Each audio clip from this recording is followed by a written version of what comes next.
हे टाळके कोण कोण कुठं कुठे कुठल्या कुठल्या गुन्ह्यात होते, कोण कोण काय करतो हे विषय वेगळे वेगळे आहेत. मला त्या खोलात पोलिसांनी बजावू देत, मी आज त्या खोलात जाणार नाही.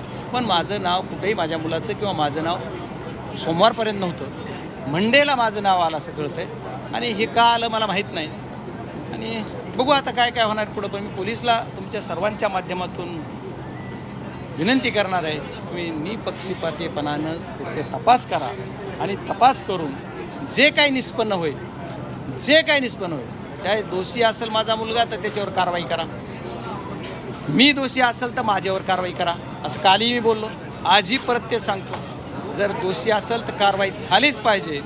पण अननेसेसरी माझ्या कुटुंबाची, माझ्या सर्व परिवाराची आणि माझ्या मुलाची जी बदनामी करून जर कुणी माझ्यावर अन्याय करत असेल, तर जर चुकीच्या पद्धतीनं कुणी काय करत असेल तर त्याच्यावर सुद्धा पोलीस काय कारवाई करणार ही त्यांनी पोलिसांनी कळवलं पाहिजे आणि पोलिसांनी त्यांच्यावर कारवाई केली पाहिजे, अशी आमची मागणी असेल. धनंजय मुंडे मात्र या सगळ्या प्रकरणाच्या संदर्भात काल सभागृहात म्हणतात की या सगळ्या हत्या प्रकरणाची निष्पक्षपणे चौकशी केली पाहिजे, अशा पद्धतीचं मत जे आहे ते माजी मंत्री आणि तुमच्या जिल्ह्याचे नेते धनंजय मुंडे बोलतात.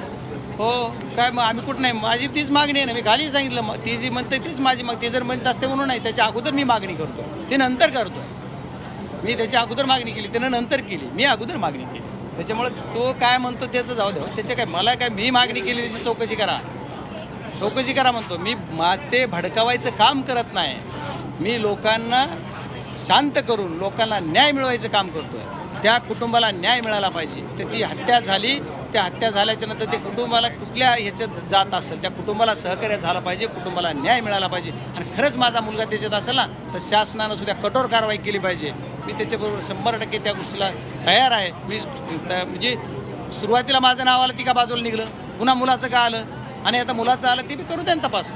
मी तर म्हणतो माझा मुलगा तिथंच आहे, काय मी काय पळवून लावलं नाही कुठं, माझ्या घरीच आहे. आज मी कुठले लग्नाचे ह्याचे जे कार्यक्रम मी जायला पाहिजे तो माझा प्रतिनिधी तिथं जातोय, तो आज कार्यक्रमात आहे. त्याला काय असेल ती चौकशी करा. माझ्या घराचे CCTV घेतलेत, कॉल डिटेल्स CDR काढलेत.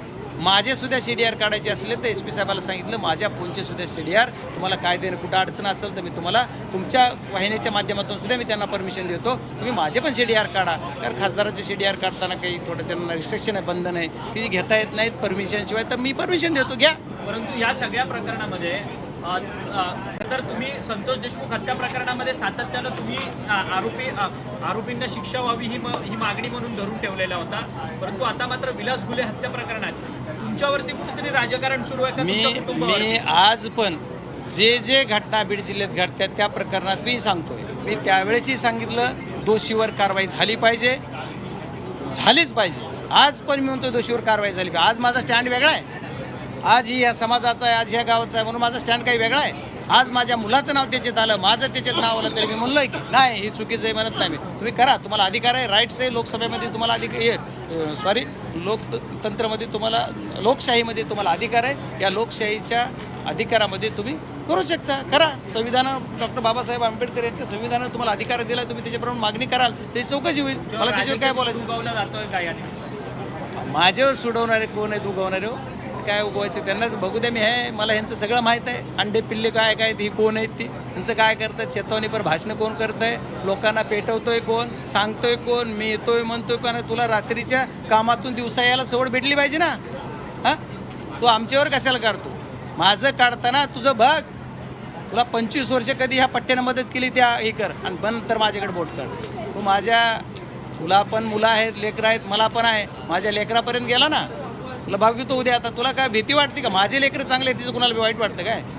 माझे लेकरं कुठले व्यसनी नाहीत, दारू पित नाहीत, ड्रग्स घेत नाहीत, बाकीचे काय वाह्यात धंदे करत नाहीत म्हणून वाईट वाटते का? परमेश्वराची कृपा आहे. तुम्ही तुमचे पाप फेडाल आणि आमच्या नावावर जर बिल फाडाल तर ते सोपं जाणार नाही. तुम्हाला इथून पुढच्या काळामध्ये बजरंग